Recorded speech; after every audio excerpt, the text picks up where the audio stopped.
नमस्कार विद्यार्थी मित्रांनो. थंबनेलवरून तुम्हाला कळलंच असेल की आज आपण कोणता पेपर बघत आहोत. आज आपण पेपर बघत आहोत पुणे लोहमार्गाचा. आणि जास्त वेळ न घालवता आज आपण पहिल्या क्वेश्चनकडे जाऊयात. पहिला क्वेश्चन आहे बघा, छत्रपती शिवाजी महाराजांचा राज्याभिषेक कधी झाला? आणि मला वाटतंय याचं उत्तर महाराष्ट्रातील प्रत्येक मुलाला आलं असेल. आणि राज्याभिषेक झालेला आहे 6 जून 1674ला. 6 जून 1674ला झालेला आहे. आणि हा राज्याभिषेक कोणत्या किल्ल्यावर झाला? तर रायगडावर झालेला आहे. हे सुद्धा तिथं लक्षात ठेवणं गरजेचं आहे. दुसरी गोष्ट, शिवाजी महाराजांचा जन्म कधी झाला हे सुद्धा लक्षात ठेवा. 19 फेब्रुवारी 1630 रोजी कोणत्या किल्ल्यावर झालेला असेल? तर शिवनेरी किल्ल्यावर झालेला आहे. हे सुद्धा तिथं लक्षात ठेवणं गरजेचं आहे. शिवनेरी किल्ल्यावर झाला आहे. दुसरी गोष्ट, छत्रपती शिवाजी महाराजांचे मृत्यू कुठं झालेला आहे? तर रायगड किल्ल्यावरच झालेला आहे. हे सुद्धा लक्षात ठेवा. आणि तो मृत्यू कधी झालेला आहे? 3 जून 1680ला.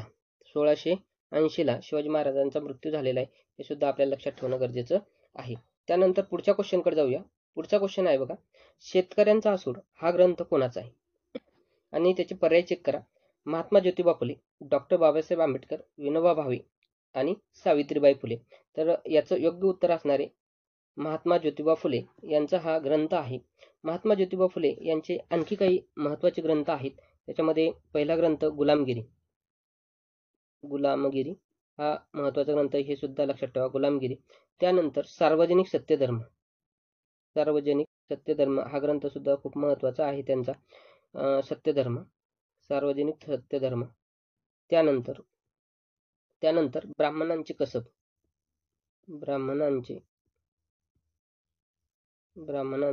कसब हा ग्रंथ सुद्धा महत्त्वाचा आहे. हे सुद्धा तिथे लक्षात ठेवायचं आहे.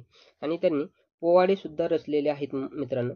तर पोवाडे सुद्धा रचलेत. या पोवाड्यामध्ये त्यांनी स्वतःला कुळवाडी भूषण ही पदवी सुद्धा लावून घेतलेली आहे. हे सुद्धा आपल्याला तिथे लक्षात ठेवणं गरजेचं आहे. त्यानंतर बाकीच्या 2 नंबरचे जे काही महत्त्वाचे व्यक्ती आहेत ते डॉक्टर बाबासाहेब आंबेडकर यांची सुद्धा ग्रंथसंपदा खूप मोठी आहे. त्यापैकी काही ग्रंथ आपल्याला लक्षात ठेवणं गरजेचं आहे. त्याच्यामध्ये हू वेअर द शूद्राज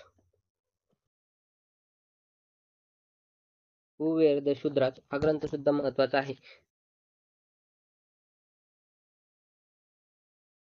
त्यानंतर द प्रॉब्लेम ऑफ रुपीज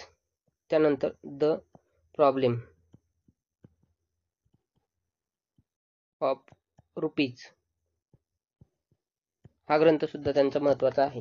आणि आणखी एक ग्रंथ त्यांचा खूप महत्त्वाचा आहे, कास्ट इन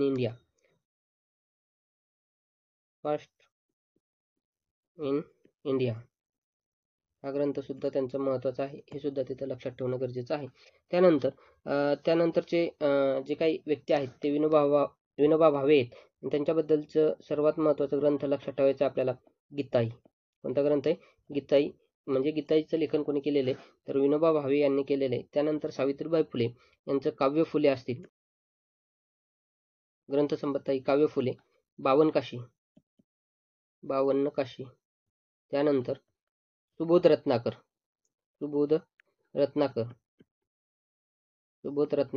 ही जी काही ग्रंथसंपदा आहे ही सावित्रीबाई फुले यांची ग्रंथसंपदा आहे. हे सुद्धा इथे लक्षात ठेवा. त्यानंतर पुढच्या क्वेश्चनकडे जाऊया. पुढचा क्वेश्चन आहे, रोलँड गॅरोस ही खेळ स्पर्धा कोणत्या खेळाशी संबंधित आहे? आणि पर्याय चेक करूयात. क्रिकेट, गोल्फ, टेनिस आणि फुटबॉल. तर याचं योग्य उत्तर असणार आहे मित्रांनो टेनिस. कशाशी संबंधित आहे? तर टेनिसशी संबंधित आहे. हे तिथे लक्षात ठेवा. आता टेनिसशी संबंधित आहे. आता या नावाने एक स्टेडियम सुद्धा आहे पॅरिसमध्ये. आणि ही जी काही स्टेडियम आहे या स्टेडियमवर ही स्पर्धा खेळवली जाते. हे सुद्धा तिथे लक्षात ठेवा. आणि ही स्पर्धा कोणत्या खेळाशी संबंधित आहे? तर फ्रेंच ओपन टेनिस स्पर्धा जी घेतली जाते त्या खेळाशी ही संबंधित स्पर्धा आहे. या दृष्टीने ही इथं लक्षात ठेवावं लागेल. बाकीच्या खेळासंदर्भात सुद्धा आपण विचार करणार आहोत. क्रिकेट. आता तुमच्यासाठी खास एक प्रश्न असेल, क्रिकेट या खेळाचे जनक कोण आहेत? क्रिकेट या खेळाचे जनक कोण आहेत हे तुम्ही मला कमेंट बॉक्समध्ये सांगायचं आहे. दुसरी गोष्ट, राऊंड रॉबिन. काय म्हणले? राऊंड रॉबिन ही जी काही संकल्पना आहे ही कोणत्या खेळाशी संबंधित आहे हे सुद्धा तुम्ही मला सांगायचं आहे. राऊंड रॉबिन ही संकल्पना कोणत्या खेळाशी संबंधित आहे याचं सुद्धा उत्तर सांगायचं आहे. आणि सर्वात महत्त्वाचं मित्रांनो, फुटबॉल या खेळाला काय म्हणलंय, फुटबॉल या खेळाला दुसरं नाव काय, म्हणजे याचं उपनाव काय आहे हे सुद्धा मला इथं सांगा. आणि फुटबॉलवर आणखी एक क्वेश्चन, या फुटबॉल खेळामध्ये किती खेळाडूंचा समावेश असतो? काय म्हणले, खेळाडू म्हणजे दोन विरुद्ध पार्टी असतील, इकडे एक पार्टी इकडे पार्टी, तर या पार्टीमध्ये किती खेळाडू असतात हे तुम्हाला कमेंट बॉक्समध्ये सांगायचं आहे. त्यानंतर पुढच्या क्वेश्चनकडे जाऊयात आपण. पुढचा क्वेश्चन आहे बघा, पुढचा क्वेश्चन आहे महाराष्ट्र पोलीस प्रबोधिनी कुठे आहे? आणि ऑप्शन चेक करूयात, पुणे, नाशिक, मुंबई आणि नागपूर. याचं योग्य उत्तर असणार आहे मित्रांनो नाशिक या ठिकाणी. आपल्याला ते लक्षात ठेवावं लागेल, नाशिकला आहे. आणि इथे कोणाकोणाला ट्रेनिंग दिल्या जाते, तर PSI, DYSP यांना इथे ट्रेनिंग दिल्या जाते, हे सुद्धा तिथं लक्षात ठेवायला काही हरकत नाही. तुमच्यासाठी खास क्वेश्चन असेल, महाराष्ट्र देशातील जे काही SP असतात, त्या SPंना खालीपैकी कोणत्या म्हणजे कोणत्या ठिकाणी ट्रेनिंग दिल्या जाते हे तुम्ही मला कमेंट बॉक्समध्ये सांगायचं आहे. त्यानंतर पुण्याला सुद्धा एक ट्रेनिंग सेंटर आहे महाराष्ट्राच्या दृष्टीने, तर त्याचं नाव आहे यशदा. काय नाव आहे? यशदा. हे इथं सुद्धा ट्रेनिंग दिल्या जाते. आणि इथंच महाराष्ट्र सरकारची प्रशासकीय प्रशिक्षण संस्था आहे यशदा, हे सुद्धा तिथं लक्षात ठेवा. त्यामुळं एखाद्या वेळेस विचारू शकतात की यशदा खालीपैकी कोणत्या शहरात आहे, तर पुणे येथे आहे, हे सुद्धा तिथं लक्षात ठेवायला हरकत नाही. त्यानंतर पुढच्या क्वेश्चनकडे जाऊयात. ऑलिम्पिक 2024 कुठे होणार आहे? आता हे होऊन गेलेले, तर त्या दृष्टीने हा क्वेश्चन होता, किंवा चालू घडामोडीच्या दृष्टीने हा क्वेश्चन असेल. आणि ठिकाण बघूयात, पॅरिस, सिडनी, न्यूयॉर्क आणि टोकियो. तर याचं योग्य उत्तर असणार आहे पॅरिस इथं झालेली आहे ऑलिम्पिक स्पर्धा. आता ऑलिम्पिक स्पर्धेबद्दल जर बोलायचं झालं, तर दर 4 वर्षांनी ऑलिम्पिक स्पर्धा भरवली जाते, हे तिथं आपल्याला लक्षात ठेवणं गरजेचं आहे. ऑलिम्पिक स्पर्धा ह्या 2 प्रकारच्या असतात. पहिली एक हिवाळी आणि दुसरी असते उन्हाळी. हिवाळी आणि उन्हाळी ऑलिम्पिक स्पर्धा असतात, हे तिथं आपल्याला लक्षात ठेवणं गरजेचं आहे. ऑलिम्पिक स्पर्धेच्या संदर्भात एक गोष्ट लक्षात ठेवायची मित्रांनो, की ऑलिम्पिक स्पर्धेचे 5 वर्तुळ असतात. या 5 वर्तुळामध्ये 5 वर्तुळ असतील, तर 5 वर्तुळाचे रंग तुम्ही मला कमेंट बॉक्समध्ये सांगायचे, म्हणजे कोणकोणत्या रंगाचे हे वर्तुळ असतात हे आपल्याला विचारलं जाऊ शकते. दुसरी गोष्ट, सर्वात मध्यभागी काय म्हणतोय, सर्वात मध्यभागी कोणत्या रंगाचं वर्तुळ असते हे सुद्धा तुम्ही मला कमेंट बॉक्समध्ये सांगायचं आहे. आणि सर्वात महत्त्वाचं म्हणजे काय, तर 2024ला जर ऑलिम्पिक स्पर्धा झाली असेल, तर 2028ला पुढील ऑलिम्पिक स्पर्धा होणार आहे. आणि ही कोणत्या देशात होणार आहे, तर लॉस एंजेलिस. लक्षात ठेवा, लॉस एंजेलिस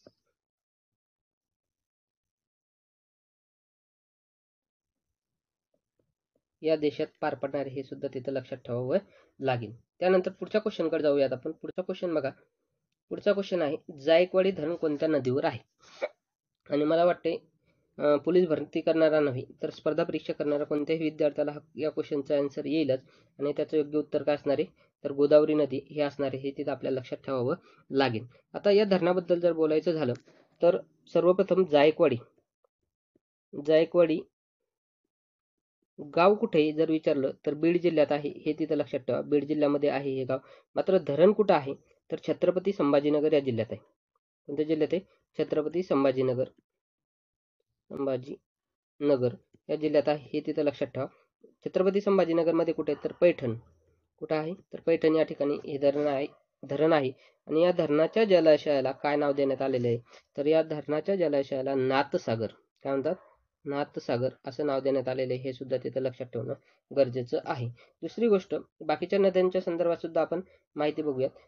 बाकीच्या नद्यांचा जर विचार केला, तर भीमा नदीवर सुद्धा महाराष्ट्रातील सर्वात मोठं पाणी साठ्याच्या क्षमतेनुसारचं सर्वात मोठं धरण आहे. आणि ते धरण कोणतं आहे, तर उजनी धरण. कोणतं धरण आहे? उजनी धरण आहे, हे सुद्धा तिथं लक्षात ठेवायचं आहे. सर्वात जास्त पाणीसाठा असलेलं धरण आहे. त्यानंतर कृष्णा नदीवर सुद्धा एक प्रसिद्ध असं धरण आहे. ते धरण जरी महाराष्ट्रात नसलं तरी ते लक्षात ठेवा मित्रांनो, अलमट्टी धरण. कोणतं? अलमट्टी धरण आहे. अलमट्टी धरण. आणि ते कोणत्या राज्यात आहे, तर कर्नाटकमध्ये आहे, हे सुद्धा तिथं लक्षात ठेवणं गरजेचं आहे. दुसरी गोष्ट, नर्मदा नदीवर सुद्धा सरदार सागर. कोणतं धरण? सरदार सागर गुजरातमध्ये आहे. सरदार सागर नावाचं धरण गुजरातमध्ये आहे, हे सुद्धा तिथं आपल्याला लक्षात ठेवावं लागेल. त्यानंतर एक प्रमोशनचा भाग आहे मित्रांनो. परिवर्तन अकॅडमी पोलीस भरतीपूर्व प्रशिक्षण केंद्र हे कुठं आहे तर भोसरी आणि आळंदी 2 ठिकाणी आपल्या शाखा आहेत. याच्यामध्ये मी स्वतः Sandeep Dhavale MA B Ed आहे. त्यानंतर विकास गीते सर हे MSc बी एड आहे. गेली 7 वर्ष स्पर्धा परीक्षा क्षेत्रामध्ये अनेक विद्यार्थ्यांचं स्वप्न साकार करण्यासाठी ही जोडी कार्यरत आहे. त्यामुळं भोसरी परिसरामध्ये म्हणजे PCMC असेल किंवा भोसरी परिसर असेल या परिसरात या दोघांचं खूप मोठं नाव झालेलं आहे.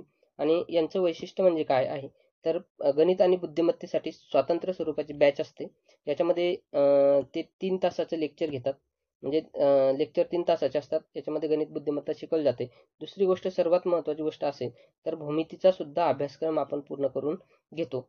आणि सर्वात महत्त्वाचं या अकॅडमीचं वैशिष्ट्य काय आहे तर 1 आठवडा तुम्ही डेमो करायचा आणि नंतरच आमच्या येथे प्रवेश घ्यायचा. कुणाला जर अकॅडमीबद्दल माहिती मिळवायची असेल तर प्रत्येक स्लाईडवर आपले 2 नंबर दिलेले आहेत. कोणत्याही नंबरवर तुम्ही कॉल करून अकॅडमीबद्दल विचारपूस करू शकता किंवा इथे एक खाली नंबर दिसतोय त्याच्यावर सुद्धा तुम्ही कॉल करू शकता. चला पुढच्या क्वेश्चनकडे जाऊया आपण. पुढचा क्वेश्चन आहे बघा. हे संत भारुडे आणि गवळणी करता प्रसिद्ध आहेत.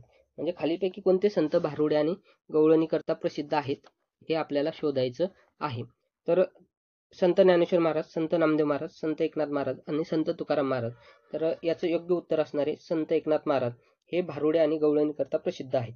आता प्रत्येक संताबद्दल आपल्याला थोडीशी इन्फॉर्मेशन घ्यायची आहे मित्रांनो. तर संत ज्ञानेश्वर महाराजापासून सुरुवात करूया. यांचं जन्मगाव कुठे आहे? जन्मगाव तर जन्मगाव आहे बघा पैठण. कोणतं आहे? पैठण. मात्र समाधी कुठे आहे? समाधी आहे त्यांची आळंदी येथे. कुठे आहे समाधी तर आळंदी येथे आहे. हे सुद्धा आपल्याला लक्षात ठेवावं लागेल. समाधी आळंदी येथे आहे. त्यानंतर यांचा जन्मोत्सव साजरा केला जात आहे मित्रांनो आळंदी येथे. तर तो कितवा आहे तर 750वा जन्मोत्सव आहे. कितवा जन्मोत्सव आहे? 750वा जन्मोत्सव आहे. हे सुद्धा लक्षात ठेवणं गरजेचं आहे. आता यांची ग्रंथसंपदा म्हणजे यांनी जी काही ज्ञानेश्वरी लिहिली आहे ज्ञानेश्वरीचं लिखाण यांनी केलेलं आहे ते सुद्धा लक्षात ठेवा. ज्ञानेश्वरीला दुसरा शब्द वापरला जातो मित्रांनो भावार्थ दीपिका. काय म्हणतात? भावार्थ दीपिका असं सुद्धा म्हणतात. आणि याचं लेखन कुठे केलेलं आहे तर नेवासे या ठिकाणी त्यांनी लेखन केलेलं आहे. हे सुद्धा तिथं लक्षात ठेवणं गरजेचं आहे. आणि मला तुम्ही एका क्वेश्चनचं आन्सर कमेंट बॉक्समध्ये सांगायचं आहे. संत ज्ञानेश्वर महाराजांचे पूर्ण नाव काय आहे? काय म्हटले? संत ज्ञानेश्वर महाराजांचे पूर्ण नाव तुम्ही मला कमेंट बॉक्समध्ये सांगायचे आहे. त्यानंतर संत नामदेव यांच्याबद्दल जर बोलायचं झालं तर संत नामदेवांबद्दल जर बोलायचं एकच मिनिट. संत नामदेवांबद्दल जर बोलायचं झालं तर संत नामदेवांचे जे काही अभंग आहेत हे अभंग जे काही शीख धर्माचे ग्रंथ आहेत या ग्रंथामध्ये सुद्धा आपल्याला दिसतात. म्हणजे खालीलपैकी कोणत्या संताचे अभंग शीख धर्माच्या ग्रंथांमध्ये दिसतात असा सुद्धा आपल्याला क्वेश्चन येतो. तर संत नामदेवांचे जे काही अभंग आहेत ते त्याच्यामध्ये दिसतात हे सुद्धा लक्षात ठेवा. संत नामदेवांचा जन्म आपल्याला विचारला जाऊ शकतो तर नरसी कोणत्या जिल्ह्यात आहे तर हिंगोलीमध्ये आहे. हे सुद्धा आपल्याला तिथे लक्षात ठेवावं लागेल. हिंगोली जिल्ह्यामध्ये हे नरसी गाव आहे आणि तिथे संत नामदेव यांचा जन्म झालेला आहे. हे सुद्धा तिथं लक्षात राहू द्या. त्यानंतरचे सर्वात महत्त्वाचे संत येतात बघा संत तुकाराम महाराज. तर संत तुकाराम महाराजांचं पूर्ण नाव आपल्याला बऱ्याच वेळेस विचारलेलं आहे. तर संत तुकाराम महाराजांचं नाव काय आहे तर तुकाराम बोल्लोबा आंबिले. काय? तुकाराम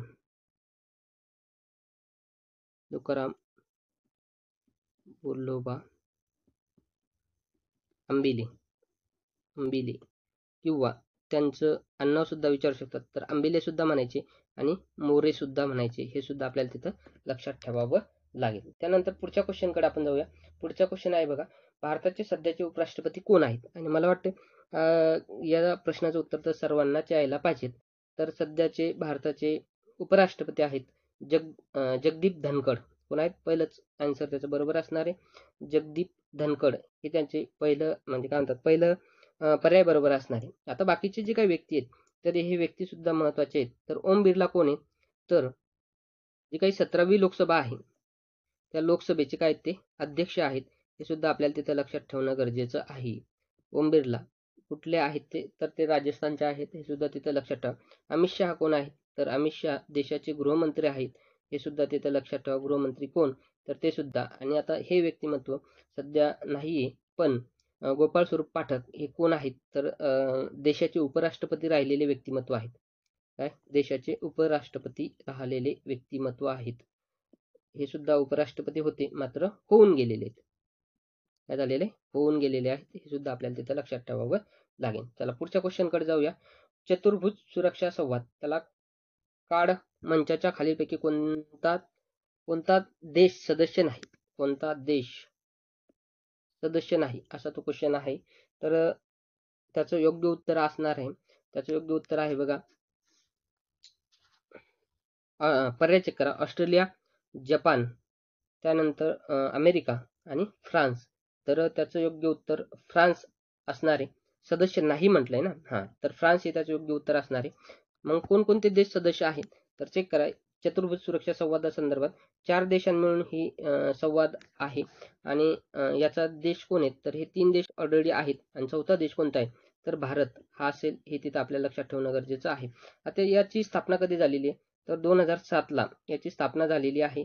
आणि याच्यासाठी पुढाकार कोणी घेतलेला आहे, तर जपानचे तत्कालीन जे काही पंतप्रधान होते, शिंजो आबे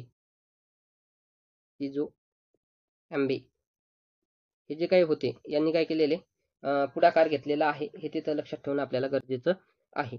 त्यानंतर पुढच्या क्वेश्चनकडे जाऊया आपण. पुढचा क्वेश्चन आहे बघा, हुकुमशाह हिटलर कोणत्या वर्षी आत्महत्या करून मेला.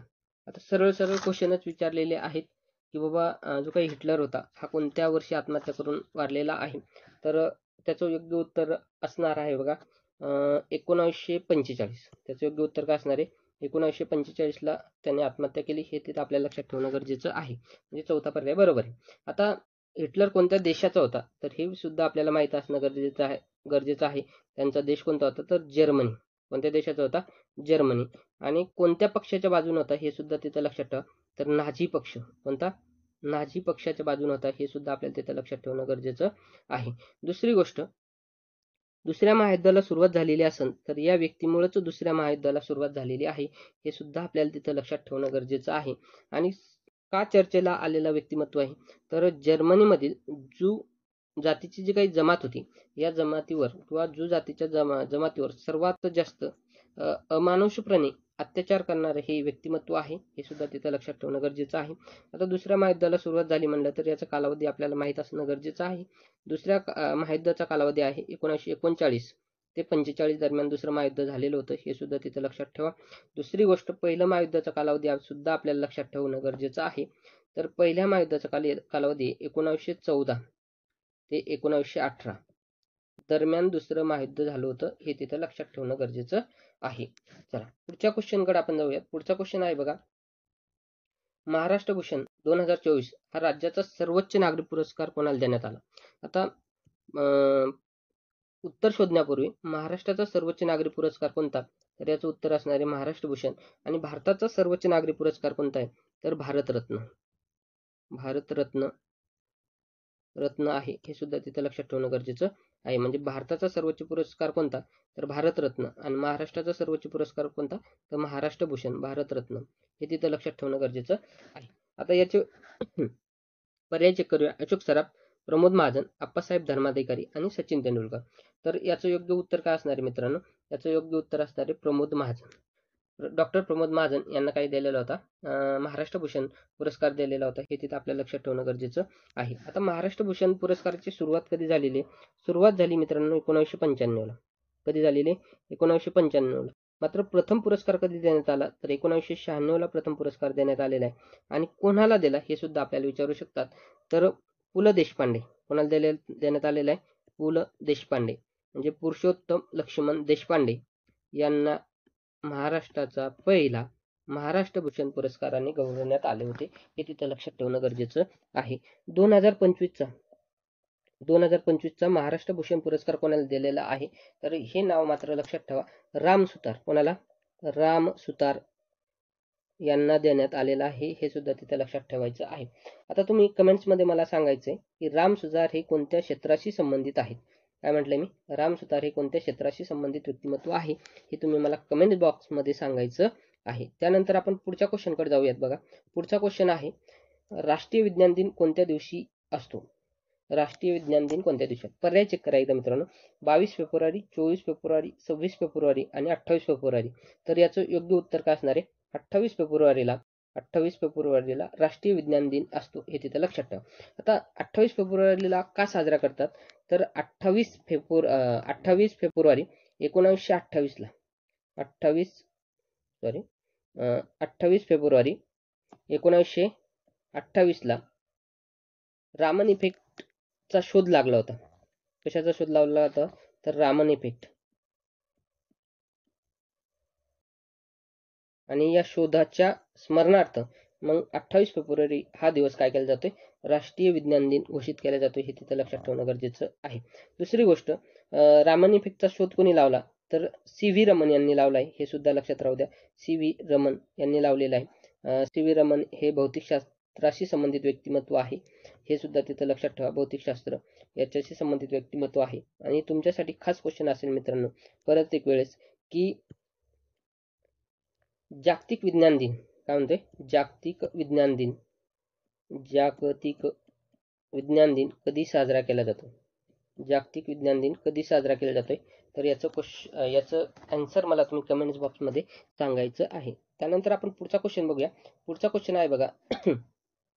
खालीलपैकी कोणता वायू हा हरितगृहासाठी कारणीभूत नाही, म्हणजे ग्रीन हाऊस इफेक्टसाठी कारणीभूत नसलेला वायू आपल्याला सांगायचा आहे. नसलेला म्हणतोय, नसलेला. तर बघा, carbon dioxide, methane, nitrous oxide आणि ऑर्गन. जर कार्बन डायऑक्साईडचा विचार केला तर आहे, मिथेन आहे, नायट्रस ऑक्साईड आहे. मग आपलं योग्य उत्तर काय असणार आहे? तर ऑर्गॉन हा वायू हरितगृह परिणामासाठी कारणीभूत न ठरणारा वायू, हे तिथे लक्षात ठेवायचे. कार्बन डायऑक्साईडचं रेणूसूत्र लक्षात ठेवा, CO2. त्याच्यानंतर मिथेनचं रेणूसूत्र लक्षात ठेवा, CH4. त्यानंतर नायट्रस ऑक्साईडचं सुद्धा रेणूसूत्र लक्षात ठेवा मित्रांनो, N2O. हे नायट्रस ऑक्साईडचं रेणूसूत्र आहे, हे सुद्धा तिथे लक्षात ठेवायचं आहे. काय? N2O हे नायट्रस ऑक्साईडचं रेणूसूत्र आहे. त्यानंतर दोन आणखी वायू आहेत जे की हरितगृह किंवा ग्रीन हाऊस इफेक्टशी संबंधित आहेत. त्याच्यामध्ये पाण्याची वाफ, हे सुद्धा लक्षात ठेवा. पाण्याची वाफ सुद्धा आहे, पाण्याची वाफ. त्यानंतर CFC म्हणजे क्लोरोफ्लोरोकार्बन हा सुद्धा हरितगृह किंवा ग्रीन हाऊस इफेक्टशी संबंधित वायू आहे. आणि CFC हा शीतवायू म्हणून सुद्धा ओळखला जातो. शीतवायू म्हणून सुद्धा ओळखला जातो. आणि हा कशामध्ये वापरला जातोय? AC आणि फ्रीज मध्ये वापरला जातो, हे सुद्धा आपल्याला तिथं लक्षात ठेवावं लागेल. त्यानंतर पुढच्या क्वेश्चनकडे जाऊया. ऑर्गॉन हा निष्क्रिय वायू आहे मित्रांनो, हे सुद्धा इथं लक्षात ठेवा. ऑर्गॉन हा कोणता वायू आहे? तर निष्क्रिय स्वरूपाचा वायू आहे. निष्क्रिय स्वरूपाचा वायू आहे, हे सुद्धा आपल्याला तिथं लक्षात ठेवणं गरजेचं आहे. त्यानंतर पुढच्या क्वेश्चनकडे जाऊया आपण. भारतातील मान्सून पावसावर परिणाम करणारा एल निनो कोठे आहे? पर्याय चेक करूया. अरबी समुद्र, बंगालचा उपसागर, प्रशांत महासागर, हिंदी महासागर. आता चेक करा. याचं योग्य उत्तर काय असणार आहे? तर प्रशांत महासागरामध्ये. कुठं असणार आहे? प्रशांत महासागरामध्ये. म्हणजे भारतातील मान्सूनवर पावसावर परिणाम करणारा एल निनो कुठे आहे? तर प्रशांत महासागरात आहे, हे तिथं आपल्याला लक्षात राहू द्या. आता एल निनो संदर्भात जर माहिती घ्यायची झाली तर चेक करा. म्हणजे पावसावर किंवा मान्सूनवर प्रभाव टाकणारे दोन प्रवाह आहेत. त्याच्यामध्ये एल निनो पहिला आपण बघितलंय, एल निनो आणि ला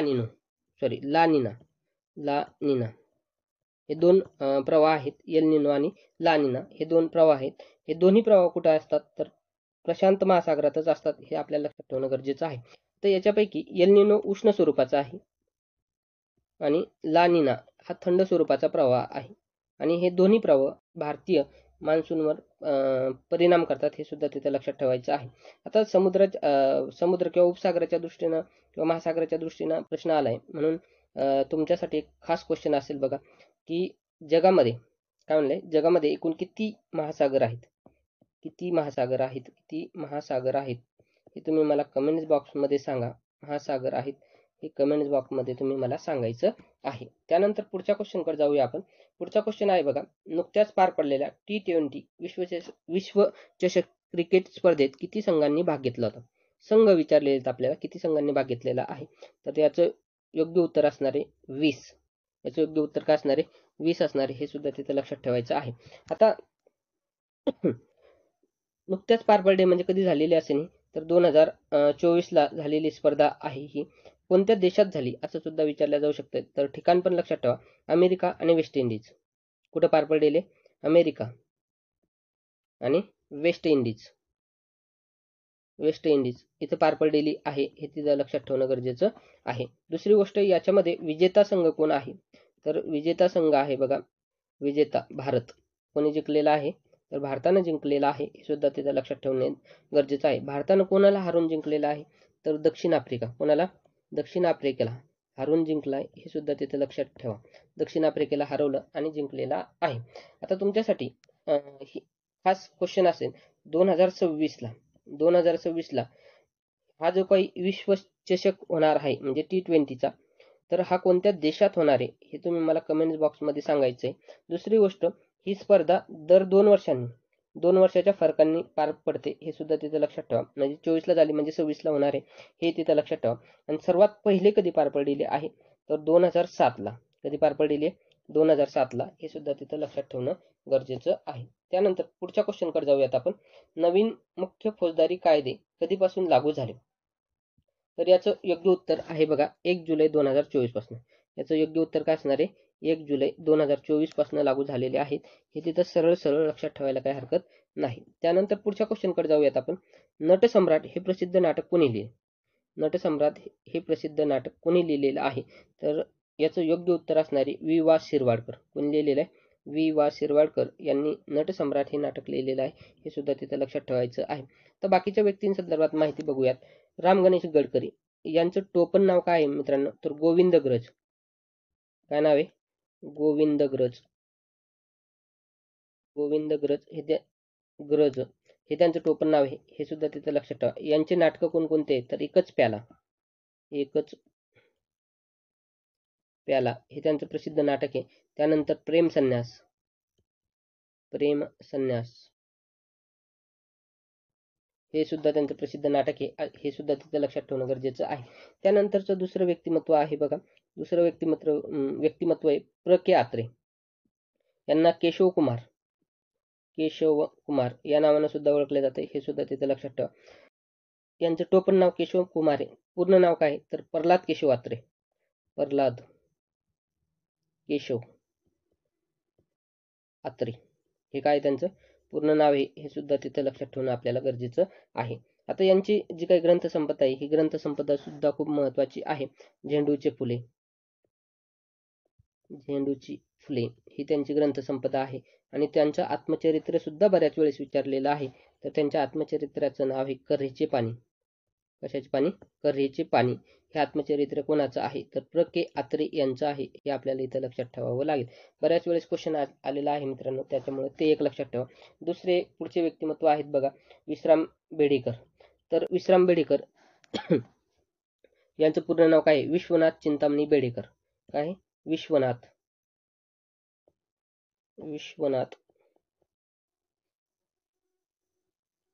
बेडेकर. पण ते विश्राम नावानं काय करू लागले? लिखाण करू लागले. आणि त्यांचं आत्मचरित्र मात्र लक्षात ठेवायचं मित्रांनो, एक झाड दोन पक्षी. काय? एक झाड दोन पक्षी हे त्यांचं आत्मचरित्र आहे, हे सुद्धा तिथं लक्षात ठेवायला काही हरकत नाही. त्यानंतर पुढच्या क्वेश्चनकडे जातोय आपण. पुढचा क्वेश्चन आहे, नुकत्याच झालेल्या लोकसभा निवडणुका 2024 या कितव्या लोकसभेच्या स्थापनेकरता होत्या? सरळ सरळ क्वेश्चन विचारलेले आहेत, तर त्याचं आपल्याला आन्सर माहीत असणं गरजेचं आहे. तर कितव्या? 18व्या लोकसभेसाठी स्थापन झाले, 18व्या लोकसभेसाठी झाल्या होत्या, हे सुद्धा तिथं लक्षात ठेवणं गरजेचं आहे. म्हणजे आता 18वी लोकसभेचा कालावधी किती असेल तर हे सुद्धा आपल्याला माहीत असणं गरजेचं आहे. 2024 ते 2029 हा 18व्या लोकसभेचा कालावधी असेल, हे सुद्धा तिथं लक्षात ठेवणं गरजेचं आहे.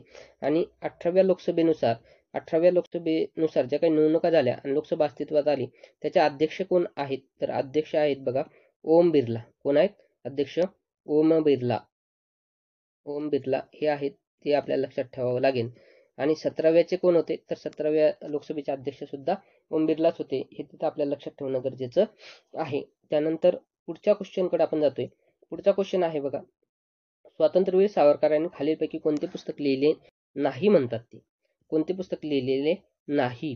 तर याचं योग्य उत्तर असणार आहे बघा, गीता रहस्य. म्हणजे कोणतं? 1 नंबरचं आन्सर असणार आहे त्याचं गीता रहस्य. काळे पाणी लिहिलेले, 6 सोनेरी पाणी हे सुद्धा लिहिलेले आणि जोसेफ मॅझिनी यांचं आत्मचरित्र सुद्धा सावरकरांनी लिहिलेलं आहे. त्याच्यामुळे ते सुद्धा लक्षात ठेवा, हे सावरकरांनी. पण याचं योग्य उत्तर काय आहे? तर योग्य उत्तर हे आहे गीता रहस्य. गीता रहस्य कोणी लिहिलेलं आहे? तर गीता रहस्य लोकमान्य टिळकांनी लिहिलेले. कोण लिहिलेले? लोकमान्य टिळक यांनी लिहिलेलं आहे. हे तिथं लक्षात ठेवणं गरजेचं आहे. भगवद्गीतेचा याच्यामध्ये सार त्यांनी लिखाण केलेला होता, हे सुद्धा तिथं लक्षात ठेवा. त्यानंतर पुढच्या क्वेश्चनकडे जाऊया आपण. प्रार्थना समाज कोणी स्थापन केला? पर्याय चेक करूया.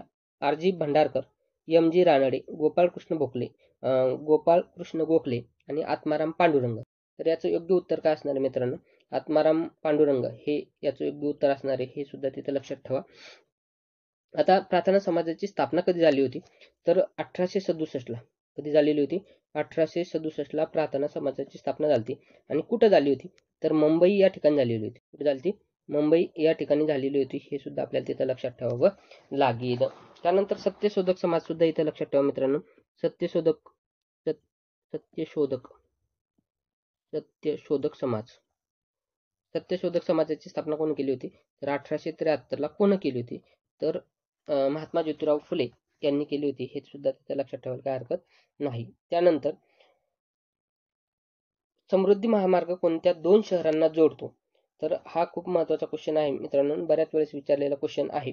तर याचं योग्य उत्तर मला वाटते सर्वांनाच माहीत असेल. मुंबई आणि नागपूर या 2 सिटींना जोडतो. हे सुद्धा तिथं लक्षात ठेवा. आता समृद्धी महामार्गाबद्दल बोलायचं झालं तर लांबी लक्षात ठेवा मित्रांनो. याची लांबी किती आहे? तर 701 किलोमीटर. किती आहे? 701 किलोमीटर आहे. हे सुद्धा तिथं लक्षात ठेवा. आत्ताच सांगितलंय कोणत्या 2 शहरांना जोडतो. आणि किती पदरी आहे? म्हणजे किती लेनचा आहे? तर 6 लेन आहेत. किती लेन आहेत? 6 लेन आहेत. किती जिल्ह्यातून जातो? जिल्हे सुद्धा लक्षात ठेवा. किती जिल्ह्यातून जातो? तर 10 जिल्ह्यातून जातो. मात्र किती जिल्ह्यांना जोडतो? जोडतो म्हणलं तर 24 जिल्ह्यांना जोडतो म्हणतोय आपण. म्हणजे वाहतुकी संदर्भात जोडतो किती जिल्ह्यांना? तर 24. मात्र जातो किती जिल्ह्यातून? तर 10 जिल्ह्यातून जातो. हे सुद्धा तिथे लक्षात ठेवणं गरजेचं आहे. आणि याला नाव सुद्धा दिलेलं आहे. तर नाव कोणाचं दिलंय? तर हिंदू हृदय सम्राट बाळासाहेब ठाकरे यांचं नाव देण्यात आलेलं आहे. हे सुद्धा आपल्याला तिथं लक्षात ठेवावं लागेल. त्यानंतर पुढचा क्वेश्चन आहे बघा. महाराष्ट्र सरकारने नुकतेच जाहीर केलेला मुख्यमंत्री लाडकी बहीण योजना पात्रतेसाठी महिलांची वयोमर्यादा किती आहे? वयोमर्यादावर क्वेश्चन आलेला आहे आपल्याला. तर पर्याय चेक करा. 21 ते 60, 18 ते 60, 21 ते 65 आणि 18 ते 65. तर याचं योग्य उत्तर असणार आहे 21 ते 65. किती? 21 ते 65 हे याचं योग्य उत्तर असणार आहे. हे सुद्धा आपल्याला तिथं लक्षात ठेवावं लागेल. आणि याचे वय तर सांगितलंच आहे. याच्यामध्ये किती रुपये दिले जातात? तर 1500 रुपये दिले जातात. हे सुद्धा तिथं लक्षात ठेवा. 2100 रुपयाची तरतूद आहे, मात्र दिली नाही. देऊ शकतात. तर ते पण लक्षात ठेवणं गरजेचं आहे. आणि याच्या संदर्भात या दृष्टीनं किंवा या योजनेच्या दृष्टीनं आपल्याला एक तारीख महत्त्वाची आहे मित्रांनो. 17 ऑगस्ट. कोणती तारीख? 17 ऑगस्ट ही तारीख महत्त्वाची आहे. का महत्त्वाची आहे? तर हा दिवस महाराष्ट्र शासनाच्या वतीने लाडकी बहीण योजना दिवस म्हणून ओळखला जातो. त्याच्यामुळे हा दिवस लक्षात ठेवा. 17 ऑगस्ट. 15 ऑगस्ट नंतर 17 ऑगस्ट. का? तर या दिवशी महिलांचा जो काही याच्यामध्ये मुख्यमंत्री लाडकी बहीण योजनेअंतर्गत जो काही पहिला हप्ता होता, तो पहिला हप्ता देण्यात आला होता. म्हणून हा दिवस लाडकी बहीण योजना म्हणून साजरा करायला सुरुवात झालेली आहे. सी डोम हवाई संरक्षण प्रणाली कोणत्या देशाने विकसित केलेली आहे? सी डोम म्हटले तर चेक करा. ही हवाई प्रणाली इस्रायलने विकसित केलेली आहे. हे सुद्धा तिथे लक्षात ठेवणं गरजेचं आहे. कशासाठी केलेली असेल? तर समुद्रात जे काही रॉकेट किंवा मिसाईल असतात त्यांच्यापासून बचाव करण्यासाठी या प्रणालीचा शोध इस्रायल या देशाने लावलेला आहे. हे सुद्धा तिथे लक्षात ठेवायला काय हरकत नाही. त्यानंतर पुढच्या क्वेश्चनकडे जाऊया. थोडंसं चुकलंय इथं. वाढवण बंदर काय म्हटलंय? वाढवण बंदर हे कोणत्या जिल्ह्यात बांधले जात आहे? वाढवण. तर याचं योग्य उत्तर काय असणार आहे, तर याचं योग्य उत्तर असणार आहे पालघर. कोणत्या जिल्ह्यात बांधले जाते, पालघरमध्ये बांधले जाते, हे सुद्धा लक्षात ठेवणं गरजेचं आहे. तर या बंदरासंदर्भात लक्षात ठेवायचं मित्रांनो, की देशातील दुसरं संगणकृत बंदर आहे. काय म्हणलंय, देशातील दुसरं संगणकृत बंदर आहे. दुसरी गोष्ट, देशातील दुसरं सर्वात मोठे कंटेनर वाहतूक बंदर आहे. देशातील दुसरे सर्वात मोठे कंटेनर वाहतूक बंदर आहे, ते सुद्धा लक्षात ठेवायचे.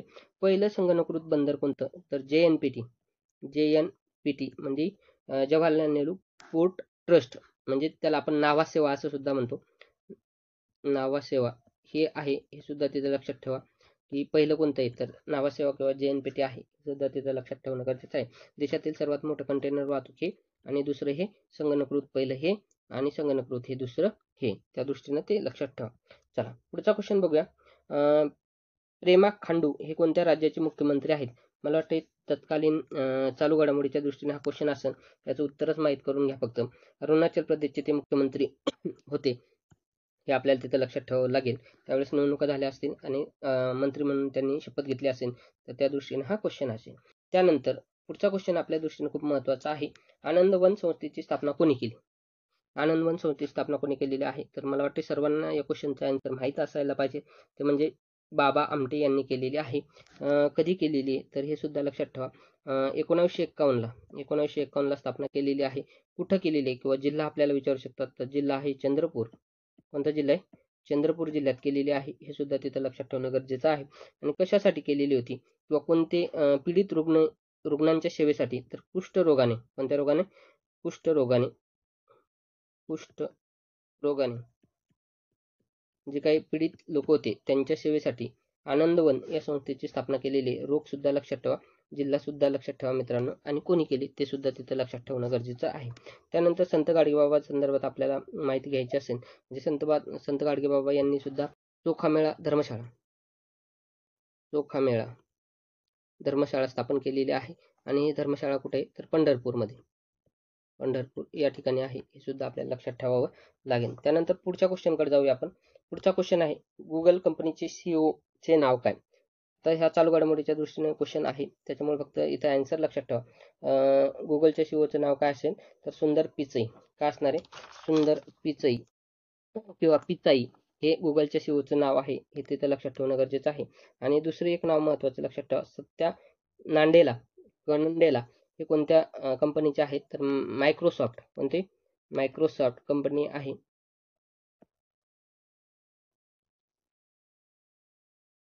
या कंपनीचे ते CEO आहेत, हे सुद्धा तिथं लक्षात ठेवणं गरजेचं आहे. चला पुढच्या क्वेश्चनकडे जाऊयात आपण. महाराष्ट्र पोलीस दलाच्या पोलीस महासंचालक कोण आहेत? महाराष्ट्र पोलीस दलाच्या पोलीस महासंचालक म्हणून कोण आहेत, असं विचारलेलं आहे. तर याचं तत्कालीन उत्तर जर बघितलं, तर याचं तत्कालीन उत्तर असणार आहे श्रीमती रश्मी शुक्ला या पोलीस महासंचालक राहिलेल्या आहेत. मात्र सध्या जर पोलीस महासंचालक विचारले, म्हणजे दिस टाइम, तर संजय वर्मा हे सध्याचे पोलीस महासंचालक आहेत, हे सुद्धा इथं लक्षात ठेवा. आणि रश्मी शुक्ला यांच्या संदर्भात एक गोष्ट लक्षात ठेवा, महाराष्ट्राच्या पहिल्या पोलीस महासंचालक होणाऱ्या महिला आहेत. महाराष्ट्राच्या पहिल्या पोलीस महासंचालक होणाऱ्या ह्या महिला आहेत, हे तिथं लक्षात ठेवणं गरजेचं आहे. चला त्यानंतर पुढच्या क्वेश्चनकडे जाऊया. पॅगोडा हा वस्तू प्रकार कोणत्या धर्माशी संबंधित आहे? तर याचं फक्त उत्तर माहीत करून घ्या मित्रांनो. याचं उत्तर काय असेल योग्य उत्तर, तर बौद्ध धर्माशी संबंधित आहे, हे सुद्धा तिथं लक्षात ठेवा, बौद्ध धर्माशी संबंधित आहे. त्यानंतर पुढच्या क्वेश्चनकडे जाऊया. उत्क्रांतीवादाचा जनक कोण आहे? उत्क्रांतीवादाचा जनक Albert Einstein, Charles Darwin, Isaac Newton आणि थॉमस एडिसन. तर याचं योग्य उत्तर कोणतं असणार आहे? पर्याय नंबर 2, चार्ल्स डार्विन हा उत्क्रांतीवादाचा जनक म्हणून ओळखला जातो, हे तिथं आपल्याला लक्षात ठेवणं गरजेचं आहे. त्याच्यानंतर एडिसननं कशाचा शोध लावला, तर मला वाटतं बल्बचा शोध लावलेला आहे. आयझॅक न्यूटन यांनी न्यूटनचे 3 गतिविषयक नियम मांडलेले, म्हणजे 3 गतिविषयक नियम कोणी मांडले?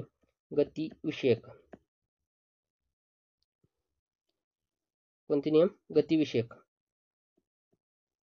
गतिविषयक नियम कोणी मांडलेले आहेत, तर आयझॅक न्यूटन यांनी मांडलेले आहेत, हे सुद्धा आपल्याला तिथं लक्षात ठेवणं गरजेचं आहे. तर आज आपण पुणे लोहमार्गचा पेपर बघितलेला आहे. असेच पेपर आपण चालू ठेवणार आहोत. तर त्या दृष्टीने या व्हिडिओला लाईक करा, सबस्क्राईब करा. आणि परत एक प्रोमोचा भाग म्हणून थोडंसं आहे, तर आपल्या अकॅडमीचं नाव परिवर्तन अकॅडमी आहे, हे सुद्धा तिथं लक्षात राहू द्या. दुसरी गोष्ट, पोलीस भरतीपूर्व प्रशिक्षण केंद्र आपण चालवतो. आपली शाखासुद्धा आहे आळंदी या ठिकाणी. आणि मी स्वतः Sandeep Dhavale sir MA BEd आणि Vikas Gite sir MSc BEd दोघंसुद्धा शिक्षण क्षेत्रात पदवी घेतलेले व्यक्तिमत्व आहोत. गेली 7 वर्ष आम्ही दोघंसुद्धा विविध विद्यार्थ्यांना विविध क्षेत्रामध्ये सरकारी नोकरीमध्ये रुजू केलेलं आहे. दुसरी गोष्ट, आमच्या अकॅडमीचं खास वैशिष्ट्य म्हणजे 1 आठवडा तुम्ही डेमो करायचा आणि नंतर प्रवेश घ्यायचा, ही आमची एक कन्सेप्ट आहे.